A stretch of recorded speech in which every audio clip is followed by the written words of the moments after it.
Hello everyone, I am सुगम। Welcome back. तो कैसे हो आप सब? आई होप आप सब अच्छे होंगे। स्वागत है आप सभी का आपके अपने एसपी स्टडी यूट्यूब चैनल पर। तो गाइस यहाँ पर आज हम देखने वाले हैं अर्थशास्त्र का जो आपका पेपर है। एक बार यहाँ पर देख लीजिए, जो आपका पेपर है उसका यहाँ पर हम देखने वाले हैं फुल सोल्यूशन। ठीक है, तो यहाँ पर देखिए जो भी आपके इम्पोर्टेंट क्वेश्चन हैं वो सारे ही प्रश्न यहाँ पर हम देखेंगे। तो ये वीडियो आपको एंड तक देखना है। वीडियो को आप बिल्कुल भी स्किप ना करें अगर इस बार के बोर्ड एग्जाम में इकोनॉमिक्स के पेपर में आप फुल मार्क्स लाना चाहते हो। ठीक है गाइस, तो यहाँ पर पहले हम देखेंगे जो आपके अतलग उत्तरीय प्रश्न है वो आपको कौन कौन से तैयार करने हैं। पूरा पेपर यहाँ पर आपको मिलेगा और पेपर का फुल सॉल्यूशन। पहले अतलग उत्तरीय प्रश्न, फिर लघु उत्तरीय प्रश्न, इसके बाद विस्तृत उत्तरीय प्रश्न। और गाइस जो ये आपके ऑब्जेक्टिव क्वेश्चन दिए जाते हैं तो ये जो आपका फर्स्ट पार्ट है इस पेपर का उसमें हमने कवर कर लिए थे कि जो आपके ऑब्जेक्टिव क्वेश्चन है वो कौन कौन से इंपॉर्टेंट है। एक बार देख लीजिए यहाँ पर जो आपके ऑब्जेक्टिव क्वेश्चन थे वो कौन कौन से थे, यहाँ पर एक बार देख लीजिए। ठीक है, तो अगर ये आपने वीडियो नहीं देखा है तो वीडियो का लिंक आपको डिस्क्रिप्शन बॉक्स में मिल जाएगा, वहाँ से आप देख लीजिए। अब यहाँ पर हम गाइस स्टार्ट कर देते हैं कि अतलग उत्तरीय प्रश्न इस बार के बोर्ड एग्जाम के लिए कौन कौन से आपके इम्पोर्टेंट हैं, उसके बाद लघु उत्तरीय प्रश्न देखेंगे। ठीक है, तो वीडियो आप एंड तक देखें, पूरा पेपर यहाँ पर आपको समझ आ जाएगा। आपको ये भी समझ आ जाएगा कि पूरी बुक से कौन कौन से क्वेश्चन आपके बोर्ड एग्जाम के लिए इम्पोर्टेंट है। क्लियर? अब यहाँ पर गाइस देखिए फर्स्ट क्वेश्चन है कि कुल राजस्व, औसत राजस्व तथा सीमांत राजस्व का संक्षिप्त अर्थ लिखिए। तो पहले आप हेडिंग डालोगे कुल राजस्व। तो चलिए देख लेते हैं कि कुल राजस्व क्या है। यहाँ पर आप लिखोगे कि कुल राजस्व जिसे सकल राजस्व या कुल बिक्री के रूप में जाना जाता है किसी भी व्यवसाय के सबसे महत्वपूर्ण पहलुओं में से एक है। क्या? कुल राजस्व। ठीक है, इसके बाद क्वेश्चन में क्या दिया गया था कि औसत राजस्व तथा सीमांत राजस्व। अब चलिए यहाँ पर औसत राजस्व हेडिंग डालने के बाद यहाँ पर देख लीजिए कि औसत राजस्व क्या है। आप लिखोगे औसत राजस्व से तात्पर्य बेचे गए आउटपुट की प्रति यूनिट अर्जित राजस्व से है। सकल राजस्व को बेची गई इकाइयों की संख्या से विभाजित करके आपको औसत राजस्व प्राप्त होता है। अब ये जो आपके क्वेश्चन है आप इनको एक दो बार, आपको 3 बार इस तरह से पढ़ना है, फिर आपको याद हो जाएंगे और खुद से आपको रफ कॉपी पर लिखना है। उसके बाद ही आपको एग्जाम देने जाना है। 2-3 पेपर इसी तरह से आप इकोनॉमिक्स के हल कर लीजिए। देखिए ये गाइस पेपर आप देख लीजिए, इसी तरह से एक और आपका पेपर हल कर आया है, उसमें भी मोस्ट इंपोर्टेंट क्वेश्चन रखे हैं पूरी बुक से। उस वीडियो का लिंक आपको डिस्क्रिप्शन बॉक्स में मिल जाएगा, नहीं तो आप एक बार प्लेलिस्ट चेक कर लीजिए। ठीक है, वहाँ पर आपको सारे वीडियोस मिल जाएंगे, तो उससे आपको बहुत हेल्प मिलेगी। और अगर ये दोनों पेपर गाइस अच्छे से आप हल कर लेते हो तो बोर्ड एग्जाम में आपका क्वेश्चन नहीं छूटेगा। ठीक है, इसके बाद सीमांत राजस्व हेडिंग डालोगे और इसमें आपको क्या लिखना है। देखिए इसमें आप लिखोगे कि सीमांत राजस्व सीधे कुल राजस्व से जुड़ा हुआ है क्योंकि यह एक अन्य चर में परिवर्तन के संबंध में कुल राजस्व में परिवर्तन को मापता है। तो चलिए एक बार यहाँ पर अगर इसका आपको स्क्रीनशॉट यहाँ पर लेना है तो आप ले लीजिए। ये आपका क्वेश्चन है और इस क्वेश्चन का आंसर वहाँ पर आप इस तरह से लिख कर आओगे। क्लियर? अब चलिए यहाँ पर गाइस आपका सेकंड क्वेश्चन क्या है उसको देख लेते हैं। तो सेकंड क्वेश्चन, और ये क्वेश्चन आपका मोस्ट इम्पोर्टेंट है, आपको भी पता है बोर्ड एग्जाम में कई बार ये क्वेश्चन आस्क किया गया है। तो यहाँ पर देखिए क्वेश्चन आपका क्या है कि उत्पादन फलन से आप क्या समझते हैं।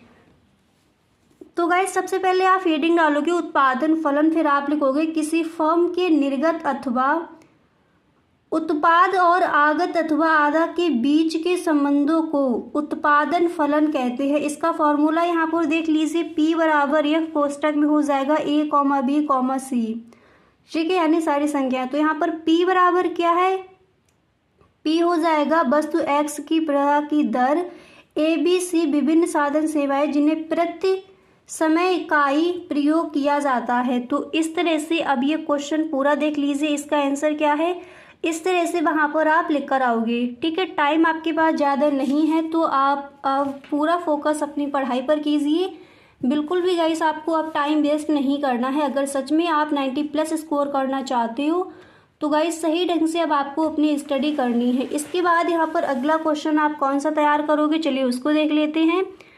तो यहाँ पर देख लीजिए जो आपका नेक्स्ट क्वेश्चन है दिया गया है कि संतुलित बजट क्या है।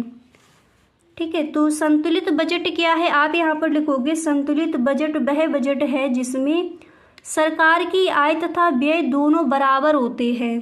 ठीक है, उसी को हम कहते हैं संतुलित बजट। इसके बाद यहाँ पर देखिए संतुलित बजट बराबर क्या होता है, सरकार की आय बराबर सरकार का व्यय। क्लियर। इसके बाद यहाँ पर थोड़ा आपको इसके बारे में और बताना है, किस तरह से लिखना है कि संतुलित बजट का आर्थिक क्रियाओं के स्तर पर कोई प्रभाव नहीं पड़ता। इसके कारण ना तो संकुचनकारी शक्तियाँ और ना ही विस्तारवादी शक्तियाँ काम कर पाती हैं। तो इस तरह से इसका आप आंसर वहाँ पर लिख कर आओगी। और गाइस अगर अभी तक आप इस वीडियो में बने हुए हो तो आई होप ये वीडियो आपको अच्छा लग रहा होगा। वीडियो अगर आपको अच्छा लग रहा है तो आप इस वीडियो को एक लाइक ज़रूर कर दें। अगला क्वेश्चन यहाँ पर क्या है गाइस, तो आप देख सकते हो, आपको नेक्स्ट ये तैयार कर लेना है कि पूर्ण प्रतियोगिता के अंतर्गत एक फर्म के मांग वक्र का आकार कैसा होता है। ठीक है, ज़्यादा टाइम नहीं लग रहा है, जो भी क्वेश्चन है सारे ही क्वेश्चन जल्दी से आप देख लीजिए और आज ही इस पेपर को आपको तैयार कर लेना है, क्योंकि बोर्ड एग्ज़ाम आपका पास आने वाला है। तो तैयारी इसी तरह से आपको ऑल सब्जेक्ट की करनी है। मॉडल पेपर आप देखिए और फिर उसका हल खुद से करिए, और जब आप बोर्ड एग्ज़ाम देने जाओ तो उससे पहले 2-3 पेपर आपको घर बैठकर खुद से हल कर लेने हैं ऑल सब्जेक्ट की। ठीक है, इस तरह से आपको अपना बोर्ड एग्ज़ाम देना है। तो इसका आंसर आप लिखोगे कि पूर्ण प्रतियोगिता के अंतर्गत एक फर्म के मांग वक्र का आकार पूर्णतः लोचदार होता है। इतना लिखने के बाद यहाँ पर गाइस फिर आपको इस तरह से लिखना है कि पूर्ण प्रतियोगिता में फर्म कीमत प्राप्तकर्ता होने के कारण बाजार में प्रचलित कीमत से अधिक कीमत क्रेता से वसूल नहीं कर सकती। इतना लिखने के बाद फिर यहाँ पर आप लिखोगे कि पूर्ण प्रतियोगिता में क्रेता को प्रत्येक अतिरिक्त इकाई के लिए एक समान कीमत देनी पड़ती है, अर्थात औसत आगम बराबर सीमांत आगम। इस प्रकार पूर्ण प्रतियोगिता में वस्तु की कीमत सदैव स्थिर होगी। ठीक है, वस्तु की कीमत सदैव स्थिर होगी। एंड इसके बाद यहाँ पर गाइस आपको इस तरह से लिखना है, और एक व्यक्तिगत फर्म का मांग वक्र पूर्णतः लोचदार होगा। तो ये जो क्वेश्चन आपका यहाँ पर क्या दिया गया था, क्वेश्चन था कि पूर्ण प्रतियोगिता के अंतर्गत एक फर्म के मांग वक्र का आकार कैसा होता है। तो यहाँ पर आप इसका स्क्रीनशॉट ले लीजिए, ये आपका क्वेश्चन है। क्लियर। अब इसके बाद यहाँ पर देखिए गाइस अगला क्वेश्चन यहाँ पर आपको कौन सा तैयार करना है। चलिए गाइस उस प्रश्न को भी हम देख लेते हैं। तो यहाँ पर आप देखिए नेक्स्ट क्वेश्चन आपका क्या दिया गया है। तो अगला क्वेश्चन यहाँ पर आपका ये दिया गया है, पूर्ण प्रतियोगिताओं की विशेषताओं का वर्णन कीजिए। ठीक है, तो आप लिखोगे एक पूर्ण प्रतियोगिता की विशेषताएं निम्नलिखित हैं, कौन कौन सी। फर्स्ट यहाँ पर पॉइंट डालकर आप यहाँ पर इस तरह से लिखोगे कि क्रेताओं और विक्रेताओं की संख्या बहुत अधिक होती है, इतनी अधिक कि कोई भी क्रेता अथवा विक्रेता अकेले वस्तु की कीमत को प्रभावित नहीं कर सकता। इसके बाद यहाँ पर आप ये लिखोगे गाइस, देखिए ये पेपर हल करने के बाद आपको डिस्क्रिप्शन बॉक्स में वीडियो का लिंक मिल जाएगा, वहाँ से एक और आपका मॉडल पेपर है, उसका भी फुल सॉल्यूशन वहाँ पर दिया गया है, और उस पेपर को भी एक बार आप ज़रूर देख लें। ठीक है, डिस्क्रिप्शन बॉक्स में लिंक वहाँ पर गिवन है, इकोनॉमिक्स मॉडल पेपर का फुल सॉल्यूशन, तो उस वीडियो को भी एक बार आप ज़रूर देख लें। अगर ये 2 पेपर पूरे आप अच्छे से हल कर लेते हो तो क्वेश्चन वहाँ पर आपका नहीं छूटेगा। ठीक है, नेक्स्ट पॉइंट यहाँ पर आप लिखोगे कि बिक्री की जाने वाली वस्तु की सभी इकाइयाँ समान होनी चाहिए, उनकी आकार, रंग, रूप, गुण आदि में कोई अंतर नहीं होना चाहिए। इस प्रकार वस्तु की इकाइयाँ एक दूसरे की पूर्ण स्थानापन्न होती है। तो यहाँ पर आप क्या देख रहे हो, जो पूर्ण प्रतियोगिता है उसकी विशेषताएं क्या हैं। ठीक है, अब तीसरी विशेषता क्या है, तीसरी विशेषता वहाँ पर आप ये लिख कर आओगे कि वस्तु का प्रमापीकरण होता है अतः गैर कीमत प्रतियोगिता नहीं पाई जाती। इस दशा में विक्रय लागतों का पूर्ण अभाव होता है। अब इसके बाद यहाँ पर अगला चौथा पॉइंट आप यहाँ पर क्या लिखोगे उसको देख लीजिए। चौथा पॉइंट आपको लिखना है कि फर्मों को इसके उद्योग में प्रवेश करने अथवा उद्योग से बाहर जाने की पूर्ण स्वतंत्रता होती है। इसका कारण यह है कि इस दशा में प्रत्येक फर्म कुल उत्पादन के बहुत थोड़े भाग का उत्पादन करते हैं अतः उसके प्रवेश अथवा बहिर्गमन का उद्योग के बराबर के आकार पर कोई प्रभाव नहीं पड़ेगा। एंड पांचवी यहाँ पर इसकी विशेषता आपको ये लिख देनी है कि परिवहन लागत शून्य होती है जिसके कारण बाजार में एक कीमत प्रचलित रहती है। इसके बाद यहाँ पर देखिए अगला क्वेश्चन क्या दिया गया है। नेक्स्ट क्वेश्चन यहाँ पर है कि भुगतान संतुलन से आप क्या समझते हैं। तो आप हेडिंग डालोगे भुगतान संतुलन एंड इसके बाद यहाँ पर आपको इस तरह से लिखना है किसी देश का भुगतान संतुलन उसके संपूर्ण विदेशी लेन देन का एक विवरण होता है। उसके बाईं ओर सभी लेनदारियाँ तथा दाईं ओर सभी देनदारियाँ प्रदर्शित की जाती है। इन दोनों राशियों के अंतर से भुगतान संतुलन का स्वरूप स्वतः स्पष्ट हो जाता है। ठीक है, तो यहाँ पर आपने एक बार देख लीजिए कितने क्वेश्चन आप देख चुके हो। अतलग उत्तरीय प्रश्न में यहाँ पर देखिए ये 11 क्वेश्चन, 12वां ये हो गया आपका, ये आपका चौथा प्रश्न है। ठीक है, अब इस प्रश्न का थोड़ा और वहाँ पर आपको आंसर लिखना है उसको भी देख लीजिए। यहाँ पर इस तरह से आप लिखोगे कि भुगतान संतुलन का खाता दो भागों में बांटा जा सकता है, चालू खाता तथा पूंजी खाता। भुगतान संतुलन के स्वरूप का अनुमान निम्नांकित तालिका से सरलतापूर्वक लगाया जा सकता है। अब इसके आगे इसकी सारणी क्या है उसको देख लीजिए।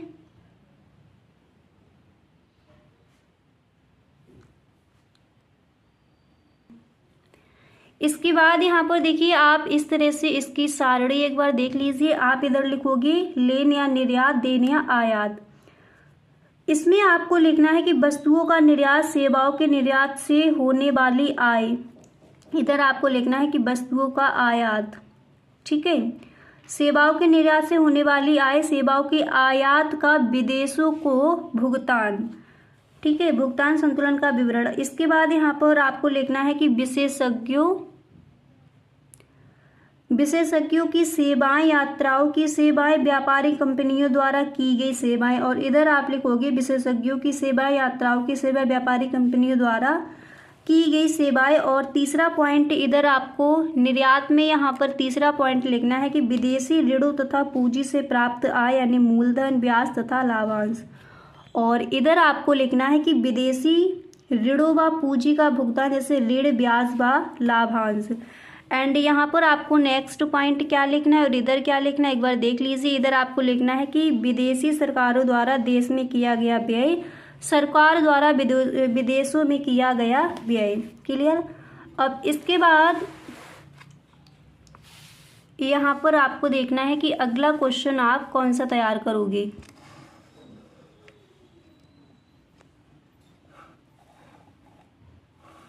ठीक है, तो यहाँ पर देखिए नेक्स्ट क्वेश्चन है कि अनधिमान वक्र को परिभाषित कीजिए। अनधिमान वक्र मानचित्र से आप क्या समझते हैं। तो यहाँ पर देखिए आप इस तरह से लिखोगे कि अनधिमान वक्र, अनधिमान उदासीनता वक्र मात्राओं के उन संयोगों को प्रदर्शित करने वाले बिंदुओं का पथ होता है और जिसके प्रति उपभोक्ता उदासीन रहता है। इसके बाद जो आपके अर्थशास्त्री है वाटसन, इनके शब्दों में देख लीजिए इन्होंने क्या कहा है। इन्होंने कहा है कि उदासीनता अनुसूची दो वस्तुओं के संयोगों की अनुसूची है जिसको इस प्रकार। ठीक है, अब इसके बाद आगे इन्होंने क्या कहा है, चलिए उसको देख लेते हैं।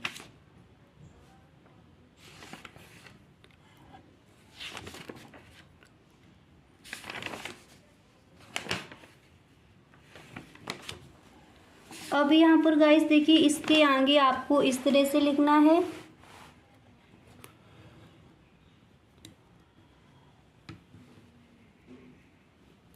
इसके आगे आगे आप लिखोगे कि व्यवस्थित किया जाता है कि उपभोक्ता उन संयोगों के प्रति उदासीन होता है और किसी एक को अन्य की तुलना में वरीयता नहीं देता। ठीक है, इसके बाद यहाँ पर आपको किस तरह से लिखना, उदासीनता मानचित्र भी देख लीजिए। यहाँ पर देख लीजिए इसका मानचित्र। ये आप लिखोगे एक उदासीनता वक्र संतुष्ट के एक निश्चित स्तर को बताता है। अलग अलग यानी भिन्न भिन्न संतुष्ट स्तरों को बताने वाले विभिन्न उदासीनता वक्र का समूह उदासीनता मानचित्र कहलाता है। चित्र में 4 उदासीनता वक्र, यहाँ पर देखिए 4 उदासीनता वक्र हैं। ठीक है, IC1, IC2, IC3 तथा IC4 दिए गए हैं। IC1 संतुष्ट के निम्नतम स्तर को तथा IC4 संतुष्ट के स्तर को बताता है। चारों उदासीनता वक्र संतुष्ट के अलग अलग स्तर को प्रदर्शित करते हैं। इसके बाद गाइस यहाँ पर अगला क्वेश्चन आप देख लीजिए, ये भी आपको तैयार कर लेना है। उपभोग फलन किसे कहते हैं? उपभोग फलन C बराबर 50 प्लस 0.5 की व्याख्या कीजिए। तो इन क्वेश्चंस को आपको तैयार करना है। इसके बाद गाइस और भी क्वेश्चन हैं आपके जो बोर्ड एग्जाम के लिए इम्पोर्टेंट हैं, चलिए उनको भी देख लेते हैं। जो आपके विस्तृत उत्तरीय प्रश्न हैं आपको कौन कौन से तैयार करने हैं, चलिए उन पर डिस्कस कर लेते हैं। जो आपके मोस्ट इम्पोर्टेंट हैं क्वेश्चन, ठीक है, तो उन्हीं प्रश्नों को यहाँ पर हम देखेंगे, साथ में आपको आंसर भी मिलेगा। तो चलिए देख लीजिए, विस्तृत उत्तरीय प्रश्न में आपका फर्स्ट क्वेश्चन यहाँ पर क्या दिया गया है। क्वेश्चन है कि एक उपभोक्ता का संतुलित उस बिंदु पर होता है जिस पर उसकी बजट रेखा उच्चतम अनधिमान वक्र को स्पर्श करती है। आरेखों की सहायता से समझाइए, इसको तैयार कीजिए। अब इसका यहाँ पर आंसर भी देखेंगे, अथवा में ये क्वेश्चन पूछ लिया जाता है कि मांग की लोच से आप क्या समझते हैं? मांग की लोच को मापने की किसी एक विधि को समझाइए। ठीक है, तो इस क्वेश्चन को यहाँ पर आपने देख लिया।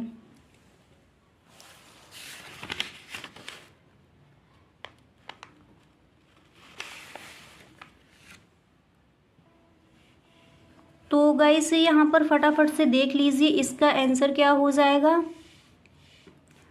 आप हेडिंग डालोगे मांग की लोच। मार्शल के अनुसार जो आपके अर्थशास्त्री हैं, आप लिखोगे कि मांग की लोच का बाजार में कम या अधिक होना इस बात पर निर्भर करता है कि वस्तु की कीमत में एक निश्चित मात्रा में परिवर्तन होने पर उसकी मांग में सापेक्ष रूप से अधिक या कम अनुपात में परिवर्तन होता है।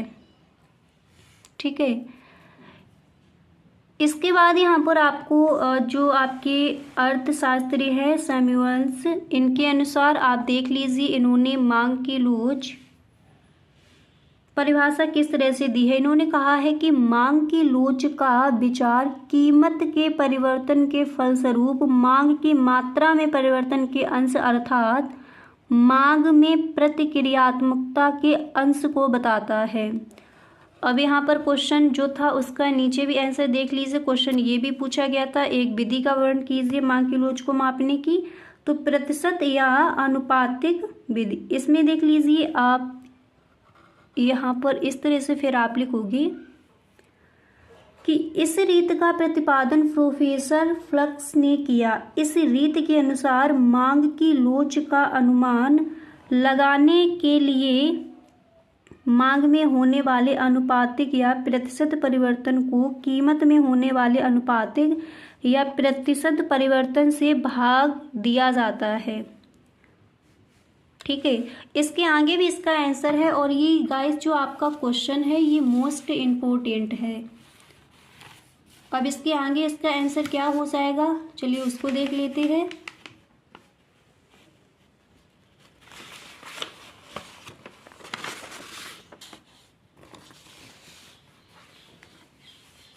अब यहाँ पर गाइस आप नेक्स्ट क्वेश्चन ही सीधा देख लीजिए। ठीक है, उतना ही उसका आंसर आपको लिखना है। अगला क्वेश्चन देखिए गाइस, पूरे पेपर का आपको यहाँ पर फुल सॉल्यूशन मिल रहा है, तो प्लीज़ एक बार इस वीडियो को आप एक लाइक ज़रूर कर दें। अगला क्वेश्चन है कि राष्ट्रीय आय को परिभाषित कीजिए। राष्ट्रीय आय की गणना करने की किसी एक विधि का विस्तार से वर्णन कीजिए या फिर विस्तार से समझाइए। अगला क्वेश्चन है कि कीन्स के पूर्ण रोजगार सिद्धांत को विस्तार से समझाइए। तो यहाँ पर राष्ट्रीय आय को परिभाषित कीजिए, राष्ट्रीय आय की गणना करने की किसी एक विधि, ये इसका आंसर यहाँ पर हम देख रहे हैं। तो यहाँ पर देखिए राष्ट्रीय आय, पहले आप हेडिंग डालोगे, इसमें लिखोगे जैसे किसी उत्पादन की एक इकाई की वास्तविक उत्पत्ति का अनुमान प्रतिवर्ष लगाया जाता है, वैसे ही किसी राष्ट्र की समस्त उत्पत्ति समस्त व्यक्तियों की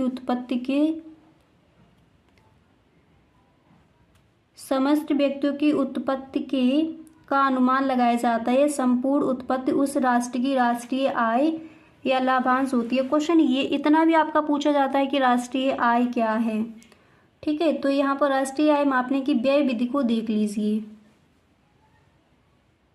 यहाँ पर आप लिखोगे कि सकल घरेलू उत्पाद की व्यय विधि गणना के अंतर्गत एक लेखा वर्ष में समस्त अंतिम व्ययों का योग करके सकल घरेलू उत्पाद की गणना की जाती है। इसके बाद आप लिखोगे यह विधि एक लेखा वर्ष में अर्थव्यवस्था की अंतिम वस्तुओं और सेवाओं के प्रभाव के रूप में मापन करती है। इस समस्त व्यय को बाजार मूल्य पर मापा जाता है।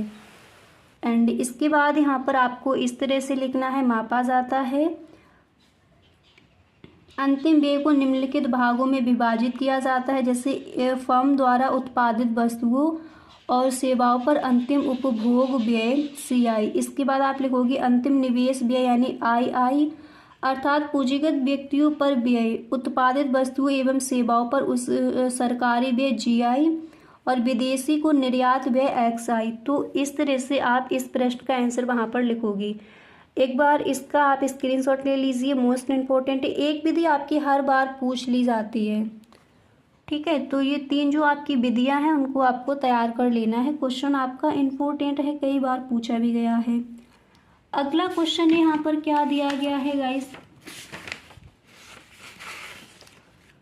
अब यहाँ पर आप क्वेश्चन देख लीजिए और इसका जो आंसर है वो हम जो आपके इम्पोर्टेंट क्वेश्चन इकोनॉमिक्स के बताएंगे उसमें आप देख लेना। ठीक है, इन दोनों क्वेश्चंस के और भी आपके क्वेश्चन है विस्तृत प्रश्न में, तो वीडियो ज़्यादा लंबा हो जाएगा तो वो हम नेक्स्ट वीडियो में देख लेंगे। आप क्वेश्चन एक बार इनको पढ़ लीजिए, इनका आंसर यहाँ नेक्स्ट वीडियो में हम देखेंगे। और भी आगे आपके क्वेश्चन हैं, काफ़ी बड़ा आपका पेपर है। ठीक है, तो वो हम नेक्स्ट वीडियो में देख लेंगे।